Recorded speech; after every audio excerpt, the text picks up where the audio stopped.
जय श्री कृष्णा दोस्तों। आप सबको करवा चौथ की बहुत बहुत शुभकामनाएं। मैं तनु वर्मा आज आपको अपने संस्कृति से समाधान तक चैनल में करवा चौथ की 4 कथाएं सुनाने जा रही हूँ। पहली कथा वीरवती की कथा है। इस कथा का आरंभ एक सुंदर राजकुमारी वीरवती से होता है, जो 7 भाइयों की इकलौती बहन थी। विवाह के बाद उसने अपनी पहली करवा चौथ का व्रत रखा था, पर दिन भर उपवास रहने के कारण वह कमजोर हो गई और भूख और प्यास से व्याकुल हो गई। उनके भाइयों से ये देखा न गया तो उन्होंने एक पहाड़ के पीछे आग लगा दी। आग लगने से रोशनी होने लगी। उन्होंने अपनी बहन को कहा कि चंद्रमा निकल आया। वीरवती बोली कि और कोई क्यों नहीं अर्घ दे रहा, तो उनके भाइयों ने उन्हें समझाया कि वे सभी अर्घ दे देंगे, पहले तुम अपना व्रत तोड़ लो। अपने भाइयों की बात को सत्य मानकर वीरवती ने व्रत तोड़ लिया। अगले ही पल उन्हें खबर आई कि उनके पति की मृत्यु हो गई है। सदमे और दुख के कारण वह पूरी रात रोती रही। उनके रुंदन से स्वयं देवी विचलित होकर उनके पास आई और उनसे उनके रोने का कारण पूछा। रानी वीरवती ने अपने पति की मृत्यु के विषय में बताया। तब देवी ने कहा कि उनके भाइयों ने बहन प्रेम के कारण छल से उनका व्रत तोड़वा दिया था।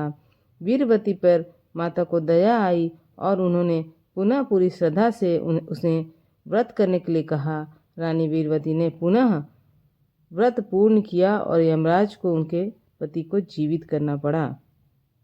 अलग अलग जगहों पे कहानी में थोड़े बहुत बदलाव कर दिए जाते हैं। जैसे इस कहानी में पहाड़ी के पीछे आग लगाई गई थी। कई जगह पे इसकी जगह ये भी कहा जाता है कि वीरवती के भाइयों ने पीपल के पेड़ के पीछे एक शीशा रख दिया था, जिसकी चमक से वीरवती ने चंद्रमा समझकर व्रत तोड़ दिया। इस प्रकार पहली कहानी समाप्त होती है। अब दूसरी कहानी सुनेंगे। पुराणों के अनुसार करवा नामक एक प्रतिव्रता धोबन अपने पति के साथ तुंगभद्रा नदी के किनारे स्थित गांव में रहती थी। उसका पति बूढ़ा और निर्बल था। एक दिन जब वह नदी के किनारे कपड़े धो रहा था, तभी अचानक एक मगरमच्छ आया और धोबी के पैर पकड़ लिए और उसे यमलोक की ओर ले जाने लगा। वृद्ध पति यह देख घबराया और जब उससे कुछ करते नहीं बना तो वह करवा करवा यह कहकर पत्नी को पुकारने लगा।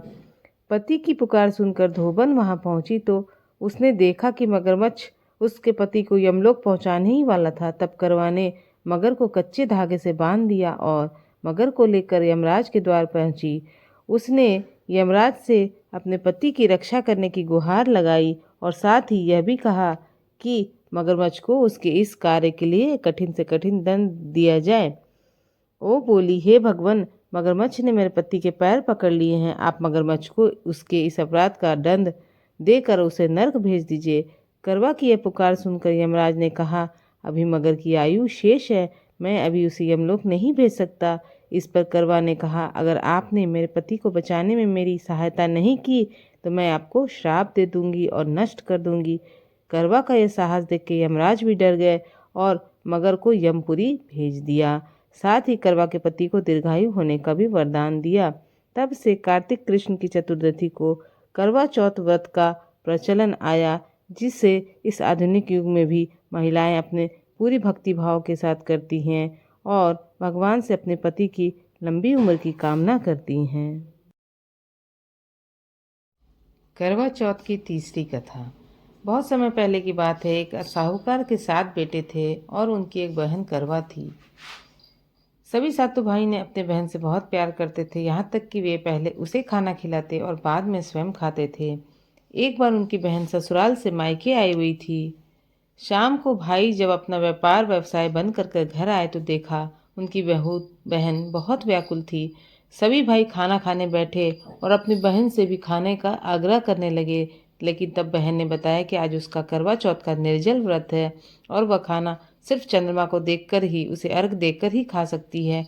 चूंकि चंद्रमा अभी तक निकला नहीं, इसलिए वह भूख प्यास से व्याकुल हो उठी है।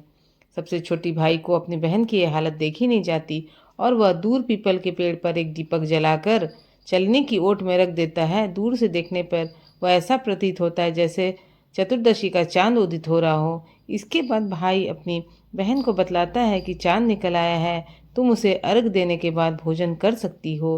बहन खुशी के मारे सीढ़ियों पर चढ़कर चांद को देखती है और उसे अर्घ देकर खाना खाने बैठ जाती है। वह पहला टुकड़ा मुंह में डालती है तो उसे छींक आ जाती है, दूसरा टुकड़ा डालती है तो उसमें बाल निकल जाता है, और जैसे ही वह तीसरा टुकड़ा मुंह में डालने की कोशिश करती है तो उसके पति की मृत्यु का समाचार उसे मिलता है। वह बौखला जाती है। उसकी भाभी उसे सच्चाई से अवगत कराती है कि उसके साथ ऐसा क्यों हुआ। करवा चौथ का व्रत गलत तरीके से टूटने के कारण देवता उससे नाराज हो गए हैं और उन्होंने ऐसा किया। सच्चाई जानने के बाद करवा निश्चय करती है कि वह अपने पति का अंतिम संस्कार नहीं होने देगी और अपने सतीत्व से उन्हें पुनर्जीवित दिलाकर रहेगी। वह पूरे 1 साल तक अपने पति के शव के पास बैठी रहती है और उसकी देखभाल करती रहती है। उसके ऊपर उगने वाली सुई निमक घास को वह एकत्र करती जाती है। 1 साल के बाद फिर करवा चौथ का दिन आता है। उसकी सभी भाभियां करवा चौथ का व्रत रखती हैं। जब भाभियां उससे आशीर्वाद लेने आती हैं तो वह प्रत्येक भाभी को यम सुई ले लो, पिय सुई दे दो, मुझे भी अपनी जैसी सुहागिन बना दो, ऐसा आग्रह करती है। लेकिन हर बार भाभी उसे अगली भाभी से आग्रह करने का कहकर चली जाती है। इस प्रकार जब 6ठे नंबर की भाभी आती है तो करवा उससे भी यही बात दोहराती है। यह भाभी उसे बताती है कि चूंकि सबसे छोटे भाई की वजह से उसका व्रत टूटा था, अतः उसकी पत्नी में ही शक्ति है कि वह तुम्हारे पति को दोबारा जीवित कर सकती है। इसलिए जब वह आए तो तुम उसे पकड़ लेना, और जब तक वह तुम्हारे पति को जिंदा न करे तो उसे तुम छोड़ना मत। ऐसा कहकर वह चली जाती है। सबसे अंत में छोटी भाभी आती है। करवा उसे भी सुहागिन बनाने का आग्रह करती है, लेकिन वह टालम टोली करने लगती है। इसे देखकर करवा उन्हें जोर से पकड़ लेती है और अपने सुहाग को जिंदा करने के लिए कहती है। भाभी शुरू में खुद को छुड़ाने का प्रयास करती है, लेकिन अंत में उसकी तपस्या देख के भाभी पसीज जाती है और अपनी छोटी उंगली को चीरकर उसमें से अमृत उसके पति के मुंह में डाल देती है। करवा का पति तुरंत श्री गणेश कहता हुआ उठ बैठता है। इस प्रकार प्रभु कृपा से उसकी छोटी भाभी के माध्यम से करवा को अपना सुहाग वापस मिल जाता है। और लड़के की बहू थी, वे बहुत गरीब थे। वो अंधी बुढ़िया नित्य प्रतिदिन गणेश जी की पूजा करती थी। गणेश जी साक्षात सन्मुख आकर कहते थे कि बुढ़िया माई, तू जो चाहे सो मांग ले। बुढ़िया कहती, मुझे मांगना नहीं आता, सो कैसे और क्या मांगू। तब गणेश जी बोले कि अपने बहू बेटे से पूछ कर मांग ले। तब बुढ़िया ने अपने पुत्र और बहू से पूछा तो बेटा बोला कि धन मांग ले, और बहू ने कहा कि नाती मांग ले।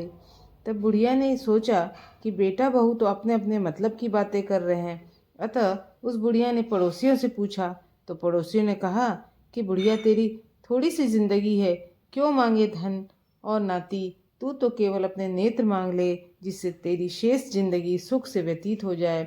उस बुढ़िया ने बेटे और बहू तथा पड़ोसियों की बात सुनकर घर में जाकर सोचा, जिससे बेटा और बहू और मेरा सबका ही भला हो, तो वह भी मांग लूँ मैं, और अपने मतलब की कोई एक चीज़ भी मांग लूँ।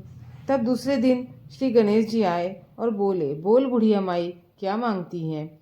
हमारा वचन है, जो तू मांगेगी सो ही पाएगी।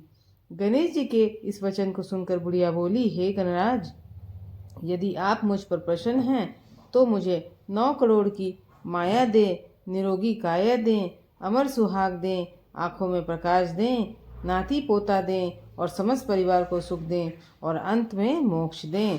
बुढ़िया की बात सुनकर गणेश जी बोले, बुढ़िया माँ, तूने तो मुझे ठग लिया। खैर, जो कुछ तूने मांग लिया वह सभी तुझे मिलेगा। यूँ कहकर गणेश जी अंतर्ध्यान हो गए। हे गणेश जी, जैसे बुढ़िया माँ के मांगे अनुसार आपने उन्हें सब कुछ दिया है, वैसे ही सबको देना और हमको भी देने की कृपा करना।